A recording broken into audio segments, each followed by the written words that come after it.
ঘৰলৈ আহিছিলোঁ। ৰাতিপুৱাৰে পৰা বৰষুণ দি আছে। ভাবিছিলোঁ বৰষুণ এৰিব, কিন্তু 8টা বজালৈকে বৰষুণ এৰাই নাই। যেতিয়া বৰষুণ আহিলে তেতিয়াৰ পৰা গোটেই ভিতৰটো আন্ধাৰ হৈ গ'ল, অৰ্থাৎ কাৰেণ্টটো কাটি দিলে। দৰ্জাখনেৰে বাহিৰলৈ ওলাই গ'লোঁ আৰু এইফালে বৰষুণৰ যেতিয়া টোপালবোৰ পৰি আছে, বৰষুণৰ টোপালত হাতখন তিয়াই চালোঁ। সেই আগৰ দিনবোৰলৈ মনত পৰিল।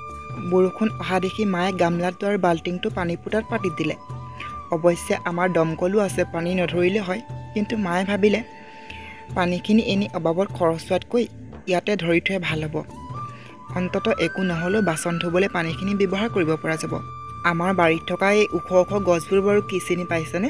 আৰু আমাৰ বাৰীত থকা এই ওখ ওখ গছবোৰ হৈছে আমি সাঁচি গছ বুলি ক'ম। ঠায়ে ঠায়ে হয়তো ইয়াৰ নাম বেলেগ বেলেগ হ'ব পাৰে।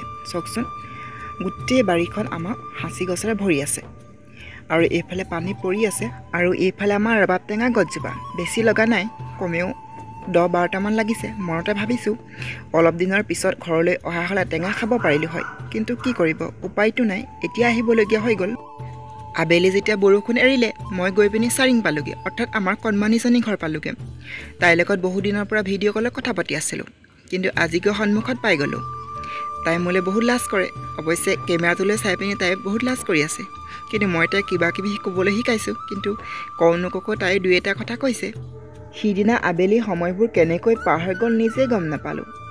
তাইৰ লগত বহি 2-4টা ৰীল বনালোঁ আৰু 2-4টা কথা পাতিলোঁ। তাইক ক'লোঁ, ফোনত তোমাৰ বৰ কথা, এতিয়া তোমাৰ মাতেই নাই, ইমান লাজ কৰিয়া ছোৱালী, এনেকৈ লাজ কৰিলে নহ'ব দেই। ভালদৰে মাতেই ফুটে নে? 2-4টা মাত ফুটিছে, কিন্তু তাই মোবাইল চোৱাত বৰ ব্যস্ত। মোবাইলৰ বিহু গান শুনি পিনি নাচি থকা তাই বৰ চোকা, কিন্তু তাইক বোলে চাইকেল লাগে। মই ক'লোঁ, তুমি ভালদৰে খোজকাঢ়া, আৰু যেতিয়া ভালদৰে খোজকাঢ়িব পাৰিবা মই তোমাক চাইকেল দিম। আজিলৈ বাই বাই, আকৌ লগ পাম।